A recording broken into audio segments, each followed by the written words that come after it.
नमस्कार। नियमित कार्यक्रम 6 प्रश्नमा यहाँलाई स्वागत छ। म राजीव खत्री।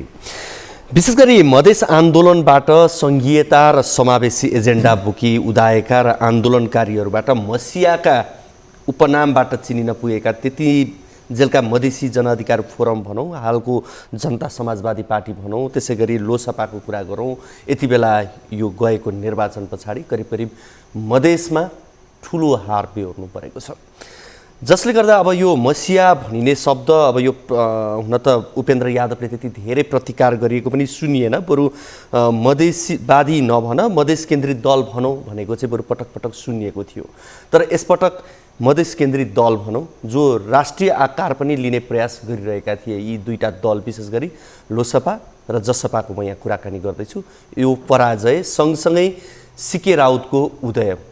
हुन त अब यो सिके राउतको उदय भन्ने कुरालाई पनि अहिले नै उदय हो भनेर भनिहाल्ने अवस्था छैन भनेर मधेस केन्द्रित विशेष गरी विज्ञहरूले पनि बताइरहेका छन्, राजनीतिक विश्लेषकहरूले पनि बताइरहेका छन्। अब त्यो त भविष्यले बताउला। तर अहिलेलाई हेर्दा विशेष गरी आन्दोलनबाट जन्मेका नेताले आन्दोलनको एजेन्डा बिर्सिएर सत्तामा जाँदा गर्न नसकेर हुने हविगतको पाठ चाहिँ यो निर्वाचनले दियो भनेर यति बेला भनिरहेका छन्। आज हामी विशेष गरी मधेस केन्द्रित भएर कुराकानी गर्दैछौँ र यो पराजयको पछिल्लो अवस्था जे देखियो यसैमा टेकेर हामी कुराकानी गर्छौँ। हामीसँग हुनुहुन्छ लोकतान्त्रिक समाजवादी पार्टीका नेता केशव झा। केशवजी, यहाँलाई कार्यक्रममा स्वागत छ। हजुर, धन्यवाद। आराम हुनुहुन्छ? आरामै छु हजुर। अब यो कुनै एउटा आन्दोलनको ब्याज सधैँ खान सकिँदो रहेन रहेछ। तपाईँहरूको यो ब्याज खाने क्रम चाहिँ अब सकियो कि के भन्ने अहिलेलाई? यस्तो अब अहिले जसरी एक प्रकारको भाष्य निर्माण गर्न खोज्दैछ यो चुनावको परिणामलाई लिएर, यो नै सही र यो नै सत्य, अन्तिम सत्य चाहिँ होइन। परिस्थिति राजनीतिमा फेरिरहन्छ।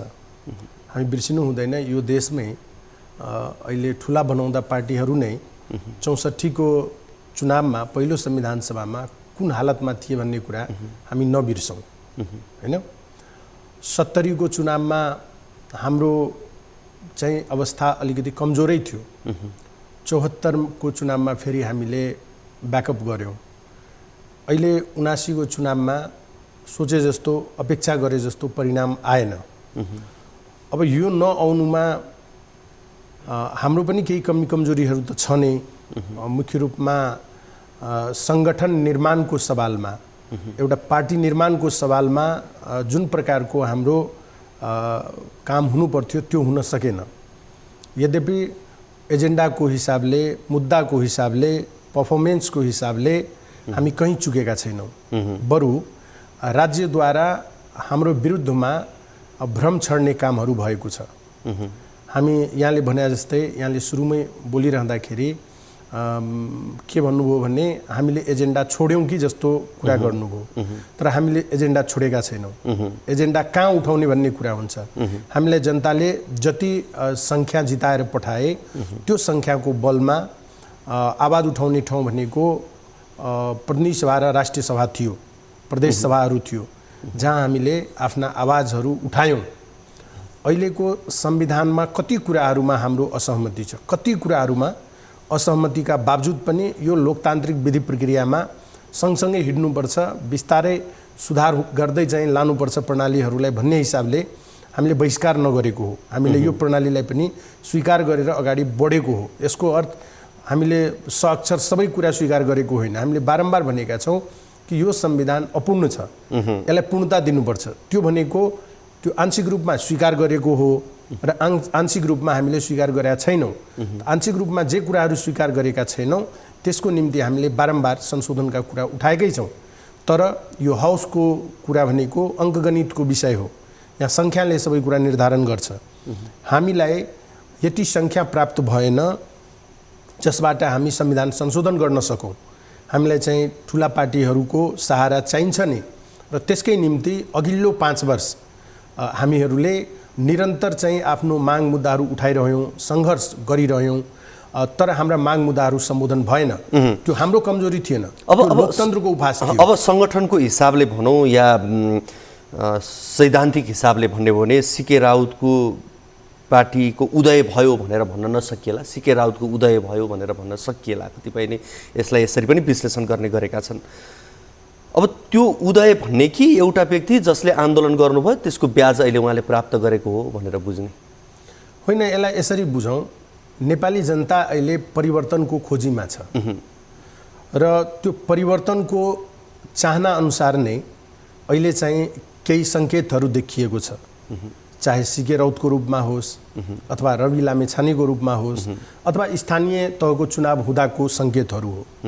यो सबैले के सङ्केत गर्छ भने नेपाली जनता यी पुराना नेताहरूबाट, पुरानो कार्यशैलीबाट परेशान छन्, खुसी छैनन्, त्यसैले विकल्प खोजिरहेका छन् भन्ने कुराको सङ्केत हो।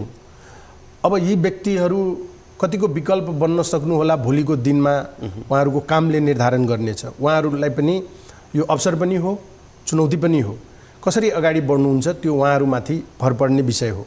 तर यसरी नयाँ नयाँ अनुहार अगाडि आउनु भनेको त्यसलाई राम्रो मान्नुपर्छ कि जनता चेन्ज खोजिरहेको छ। तर दुर्भाग्य के हो भने अहिलेको जुन एक्जिस्टिङ सिस्टम छ, प्रणाली छ, जुन शासकीय स्वरूप छ, जुन यो निर्वाचन प्रणालीबाट नेताहरू चुनिएर आएका छन्, यो ठिक छैन।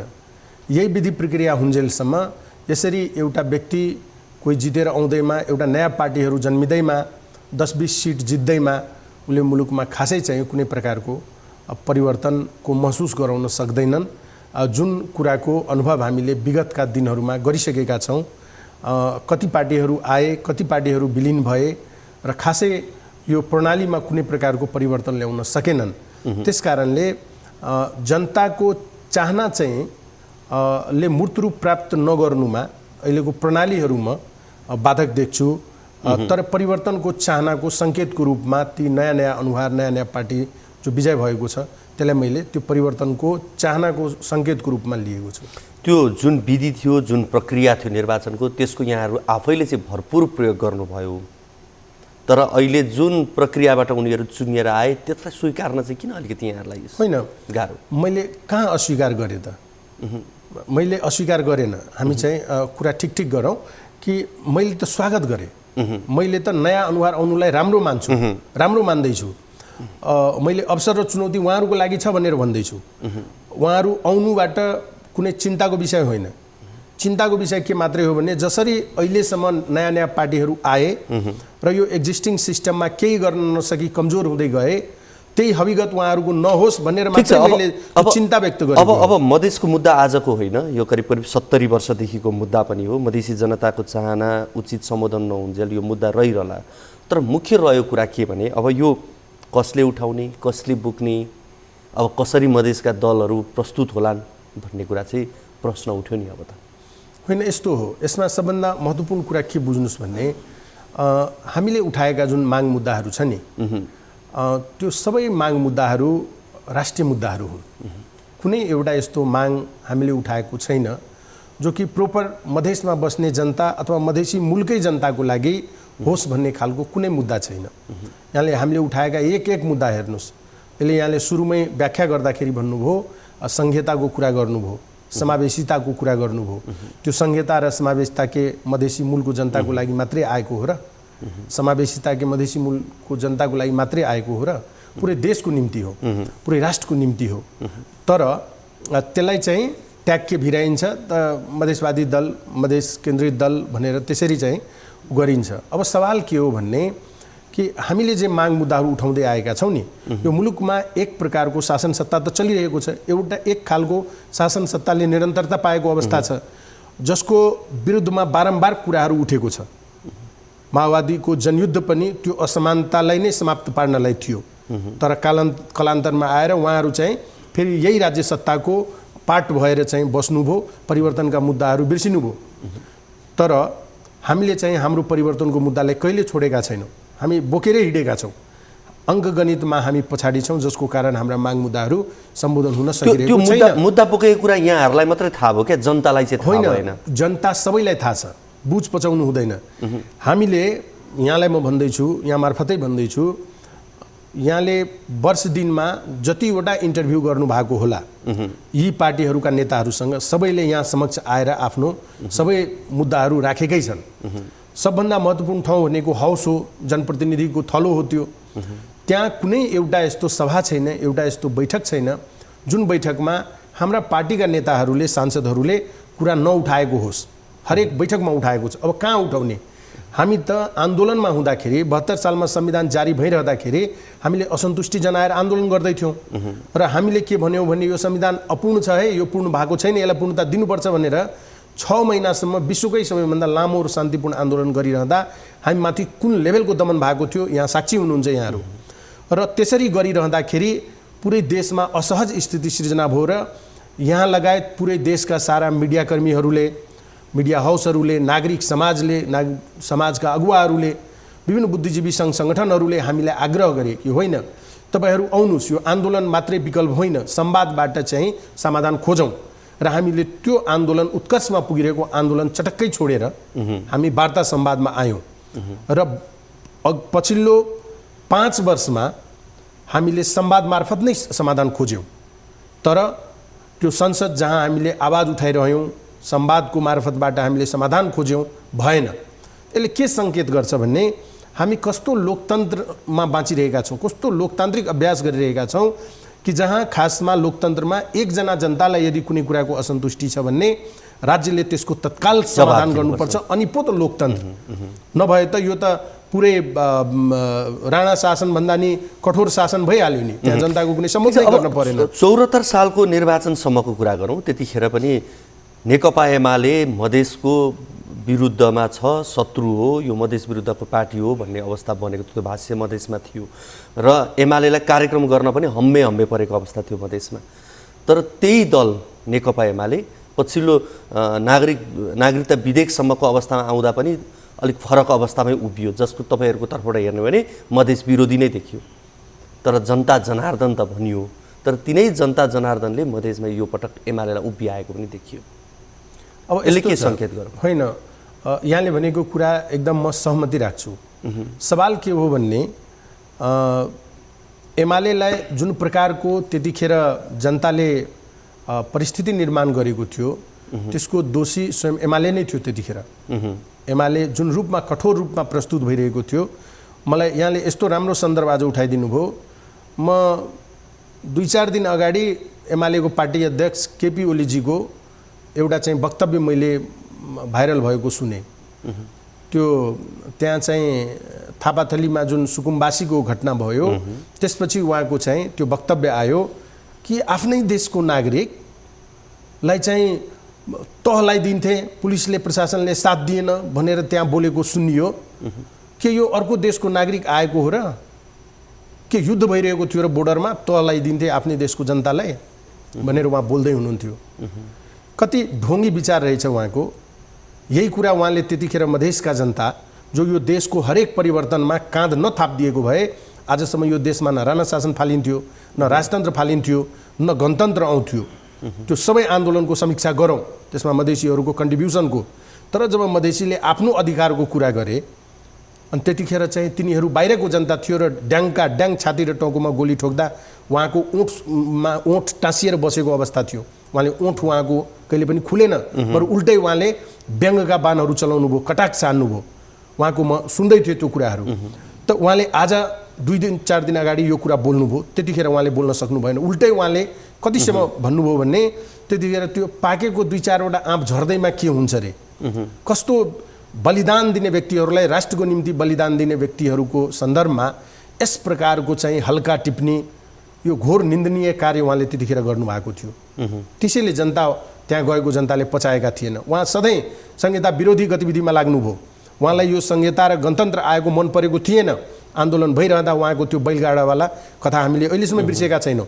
र उहाँ जस्तो पात्रलाई नै यो संविधान जारी भएको पहिलो प्रधानमन्त्री बन्ने अवसर प्राप्त गर्नुभयो र उहाँले गणतन्त्र र संहितालाई कमजोर पार्नलाई 4 वर्षसम्म पुरै आफ्नो चाहिँ नवारनदेखिको शक्ति लाउनुभयो र उहाँले गणतन्त्र र संहितालाई कमजोर पार्ने काम गर्नुभयो। र आज आएर उहाँले एक प्रकारको भ्रम छर्नुभयो। उहाँको हातमा यो राज्य सत्ताको धेरै अङ्गहरू कमान्डमा छ र उहाँले भ्रम छरेर मधेसमा के भन्नुभयो भने होइन, उनीहरू त अवसरमा गए, हामी 18 दिन सरकारमा जाँदा हामी अवसरवादी भयौँ। र उहाँ चाहिँ यो पछिल्लो 48 सालदेखि अहिलेसम्म उहाँहरूको पार्टी सरकारमा बस्दा उहाँ अवसरवादी होइन? सरकारमा जानु के अपराध थियो र? अनि 18 दिन पनि हामी सरकारमा उहाँलाई नै सघाउन गएको होइन?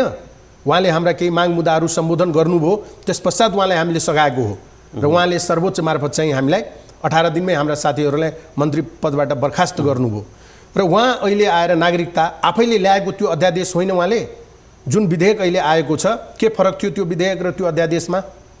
अनि सबै कुराको जस मैले गरेपछि राम्रो काम त जसले गरे नि बधाई दिनुपर्छ नि। अनि जनताको जनादेश चाहिँ होइन, जनताको जनादेशको कारण बन्यो, जबरदस्त कारण के बन्यो भने त्यहाँ हामी जस्तै साथी काँध थापिदिनु भयो उहाँले। जसपाले उहाँलाई काँध थापेर नलगेको भए त्यहाँ चाहिँ उहाँको यो प्रकारको नतिजा आउने थिएन र त्यो उहाँको एकल जित होइन, एक्लै उहाँले जितेको होइन। उहाँलाई चाहिँ त्यो मधेसवादी पार्टीका समर्थक नेता कार्यकर्ताहरूको पनि मत प्राप्त भएर त्यो सिट प्राप्त गर्नुभएको हो र त्यो त्यहाँ चाहिँ ठुलो पार्टीको रूपमा उहाँ आउनु भएको हो। एक्लैको बलमा एक्लैको कारणले आउनु भएको होइन, कमजोर बनाएर अरूलाई बलियो बनाउनु भयो हो। र उहाँले जुन प्रकारको भ्रम छड्ने काम गर्नुभएको छ अब त्यो उदाङ्गिन्छ, त्यो रङ्गिएको। हस्, हामी यो कुराकानीलाई निरन्तरता दिनेछौँ। कार्यक्रममा यति बेला भने पालो भएको छ छोटो ब्रेकको।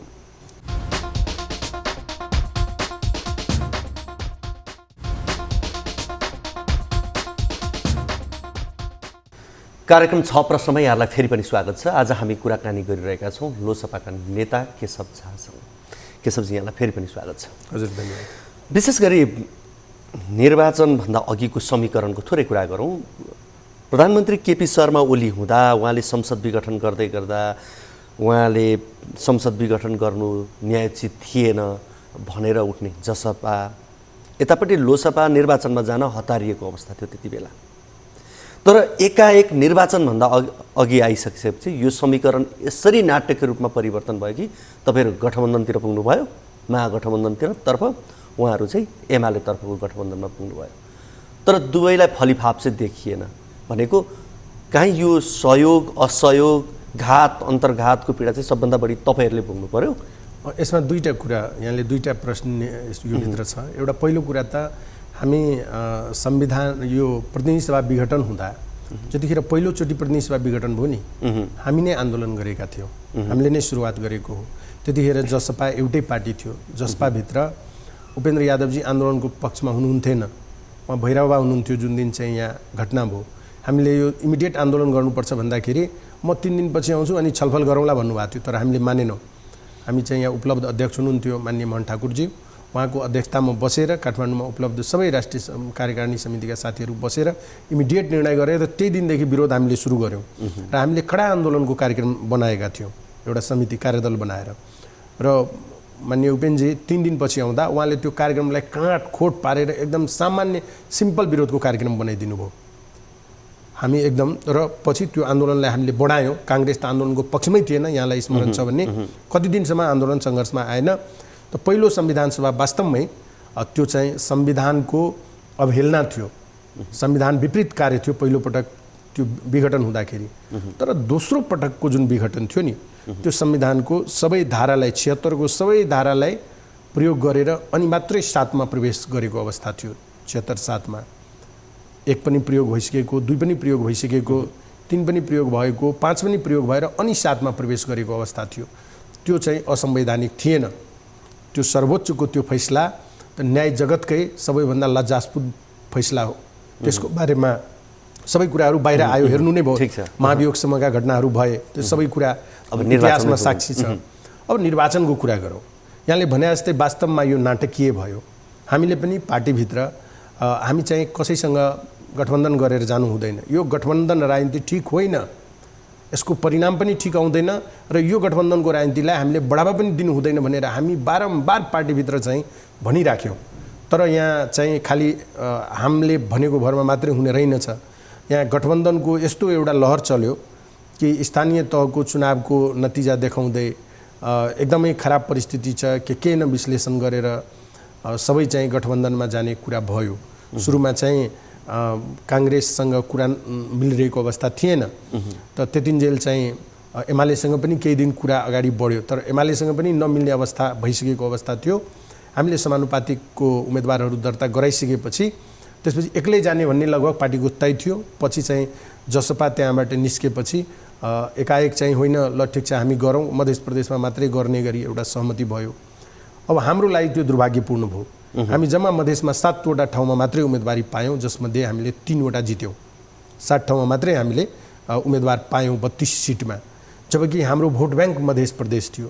त्यहाँ यदि हामीले 32 ठाउँमा चाहिँ उम्मेदवारी दिएको भए प्रतिनिधि सभामा, 64 ठाउँमै हामीले उम्मेदवारी दिएको भए प्रदेश सभामा, आज हामीलाई यो थ्रेसहोल्ड कटाउनलाई यस्तो अप्ठ्यारो कतिपयले त के पनि भन्छन् भने यहाँहरूको पार्टी अहिले पार्टी नै बन्न सकेको थिएन, सबै आफ्नै रूपमा स्वतन्त्र रूपमा उठे जस्तो अवस्था थियो भन्छ। होइन, त्यस्तो त होइन, बाहिर त मान्छेले जे पनि भन्छन्।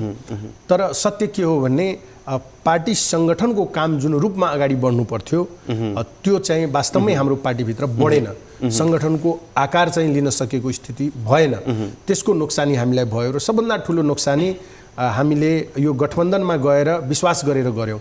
हामीले त काङ्ग्रेसको अथवा नेकपा एसका क्यान्डिडेट अथवा माओवादीका क्यान्डिडेटहरू जो जहाँ थिए, हामीले पुरै तन मन धनका साथ उहाँहरूलाई सहयोग गऱ्यौँ। तर उहाँहरूको पार्टीका कार्यकर्ताले हामीलाई चाहिँ समर्थन गरेनन्। परिणाम चाहिँ आजको आयो। नभए यदि उहाँहरूले पनि समर्थन गरिदिएको भए 7मा 7वटै सिट हामी जित्थ्यौँ, तर हामी जित्न सकेनौँ, उहाँहरूको सहयोग भएन। प्रदेश सभातिर पनि 16वटा हामीलाई सिट दिइएको थियो, त्यसमध्ये 4 ठाउँमा उहाँहरूले बागी उठाउनु भएको थियो। गठबन्धनभित्रबाटै उहाँहरूले बागी हालिदिनु भएको थियो। त त्यस जम्मा त्यो अवस्थामा हेर्ने हो भने त 12वटा सिट मात्रै हामीले प्राप्त गऱ्यौँ। त्यसरी चुनाव गर्दाखेरि एक त नोमिनेसन दिनदेखि धोका, त्यसपछि भोटिङमा पनि धोका उहाँहरूले दिनुभयो, हामीलाई पनि दिनुभयो। मलाई लाग्छ त्यही हिसाबले जसरी अहिले मधेसको कुरा बुझ्दै गर्दाखेरि जसपा पनि पूर्ण प्रतिबद्धताका साथ एमालेलाई सहयोग गर्यो र एमाले सबभन्दा बढी सिट आज जित्यो त्यहाँ। तर एमालेको जुन प्रकारको सहयोग जसपाले प्राप्त गर्नु पर्थ्यो त्यो प्राप्त भएन र जसपा पनि त्यहाँ कमजोर हुन गयो। अब महन्त ठाकुर र उपेन्द्र यादव बीच एकता वा सहकार्यको सम्भावना कतिको देख्नुहुन्छ? अब यस्तो हुन्छ, यो के हो भने के का लागि एकता गर्ने, के का लागि सहकार्य गर्ने, दुईटा प्रश्न हो। एउटा इमोसनल कुराहरू बारम्बार हाम्रो मधेसमा उठ्ने गर्यो कि सबै पार्टीहरू एक हुनुपर्छ, एक हुनुपर्छ, एक भयो भने के नहुन्छ भन्यो। मैले यो कुरा चाहिँ सधैँ मैले खण्डन गरिराखेँ कि यो सब इमोसनल कुरा गरेर राजनीति हुँदैन, राजनीति विचारको आधारमा हुन्छ। सिद्धान्त र विचार मिल्यो भने एक ठाउँमा बस्नुपर्छ, नभए त यता त काङ्ग्रेस र एमाले छुट्टै पार्टी किन बनाउनु पर्यो र? विचार र सिद्धान्त फरक भएर न दुईटा। यसभन्दा अगाडि पनि तपाईँहरू मिल्नुभयो, जहाँ एक मिलेर 11 हुनु पर्थ्यो, एक मिलेर 2 मात्रै होइन। म त्यसमा पनि आउँछु, तर मेरो भनाइ के हो भने कि यो पछिको न्यारेसन यस्तो बन्यो नि, भाषा निर्माण भयो नि कि एक हुनुपर्छ, एक हुनुपर्छ। तर जतिखेर 48 सालमा गजेन्द्र बाबु आउनुभयो, गजेन्द्र नारायण सिंह पार्टी लिएर, सद्भावना पार्टी लिएर, त्यतिखेर त एउटै पार्टी थियो त, किन 3% भन्दा कहिले भोट उहाँले कटाउन सक्नु भएन? पछि पहिलो संविधान सभामा आउँदा हामी 3वटा पार्टी मधेसमा गयौँ, हामीले 12% मत ल्यायौँ त, भोट त स्वाट्टै 9% मत हामीले बढायौँ त। त यो एक होइन के, एजेन्डामा एक हुनुपर्छ, मुद्दामा एक हुनुपर्छ, त्यसमा चाहिँ कोही दायाँ बायाँ गर्नु हुँदैन। पार्टी त फरक फरक हुन सकिन्छ नि। आज त्यही फाइदा चाहिँ सीके राउतजीको पार्टीलाई भयो। हाम्रो पार्टीबाट, लोसपाबाट, जसपाबाट जसले टिकट पाएन, जो असन्तुष्ट रहे, ती नेता कार्यकर्ताहरू जो त्यहाँ गएर अहिले चुनाव लडे, कमसेकम त्यहाँबाट गएर पनि जितेर आए, त्यहाँ चाहिँ त्यो पार्टीको पनि भोट बढ्यो। समग्रमा हेर्दाखेरि मधेसमै त्यो एउटा स्पेस पायो नि त, नभए त त्यो पार्टी पनि नभएको भए त काङ्ग्रेस एमाले त्यसरी हेऱ्यो भने त उपेन्द्रजी राष्ट्रपति प्रणाली, पूर्ण समानुपातिक प्रणाली, संसदीय व्यवस्थालाई नै इन्कार गर्ने कुरा गर्नुहुन्छ। अब यतापट्टि महन्त ठाकुर बहुराष्ट्रिय राज्यमा संसदीय व्यवस्था नै सबैभन्दा उपयुक्त हो भनेर सोच्नुहुन्छ। यो त मूलभूत कुरा नै तपाईँहरूको फरक छ नि, त्यो त एकता सम्भावना। अब यस्तो छ, यो यसरी चाहिँ यो काइते कुरा गरेर हैन, यो ट्रेडिसनल वेको क्लासिकल कुरा गरेर राजनीति हुँदैन। मैले सुरुमै यहाँलाई जुन प्रणालीको कुरा गरेँ, वास्तवमा यो मुलुकको समस्या प्रणाली हो, निर्वाचन प्रणाली समस्या हो। यो अहिलेको यो मिक्स्ड निर्वाचन प्रणाली अथवा डाइरेक्ट जुन प्रत्यक्ष निर्वाचन प्रणाली छ, प्रत्यक्ष निर्वाचन प्रणालीले कहीँ उभो लाग्न दिँदैन। त त्यो प्रत्यक्ष निर्वाचन प्रणालीको अब हाम्रो मुलुकमा कुनै काम छैन। पूर्ण समानुपातिक निर्वाचन पद्धतिमा जानै पर्छ। यो पुरानो ढर्राबाट, मुलुकी ऐनबाट देश चलाएर देश उभो लाग्नेवाला छैन, देश परिवर्तनको महसुस गर्न सक्दैन भन्नलाई शासकीय स्वरूपमा वेस्ट मिनिस्टर मोडल भनिएको छ। यो वेस्ट मिनिस्टर मोडलको दुर्गुण हेर्नुहोस्, यो भन्नलाई त डेमोक्रेटिक प्याटर्न भन्छन्, तर यो अटोक्रेटिक वे हो। तपाईँले हेर्नुहोस् त, यहाँबाट चुनेर प्रधानमन्त्री बन्यो, क्याबिनेटमा प्रधानमन्त्रीको एकल तानाशाही चल्छ, त्यहाँ चाहिँ अल्पमत बहुमत हुँदैन, माइन्युट हुँदैन, प्रधानमन्त्रीले जे चाह्यो त्यही निर्णय हुन्छ।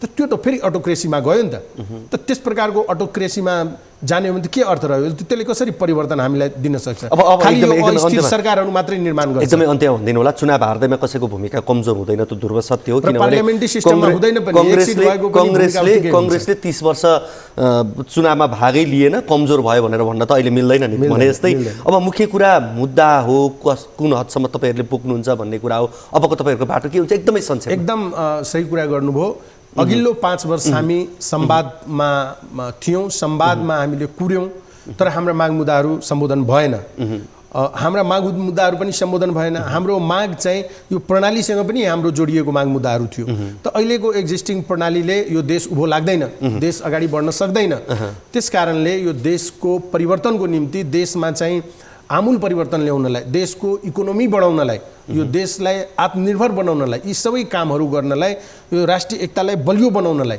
यी सारा कामहरू गर्नलाई प्रणाली फेरिनुपर्छ र प्रणाली फेरिनको लागि अब यो हाउसको अङ्कगणितले मात्रै केही हुनेवाला छैन हाम्रो देशको हामीले नै उदाहरण हेरौँ अहिलेसम्म यो मुलुकमा जति पनि परिवर्तन भएको छ सबै आन्दोलन सङ्घर्षबाट भएको छ अब यो हाउसबाट नहुने 5 वर्ष हामीले हेरिसक्यौँ अब सङ्घर्षमा गएर भए पनि हामी यी सिस्टमहरूलाई ठिक ठाउँमा ल्याउँछौँ हस् यहाँको यो महत्त्वपूर्ण समय र संवादको लागि यहाँलाई धेरै धेरै धन्यवाद हस् त यहाँलाई पनि धन्यवाद दर्शकवृन्द हामीसँग हुनुहुन्थ्यो लोकसभाका नेता केशव झा हुनुहुन्थ्यो उहाँसँग कुराकानी गऱ्यौँ आजको कार्यक्रमको निर्धारित समय सकिसकेको छ भोलिको कार्यक्रम हामी अन्य अतिथिसँगको कुराकानी सहित फेरि उपस्थित हुनेछौँ तबसम्मलाई बिदा दिनुहोस् हवस् त नमस्ते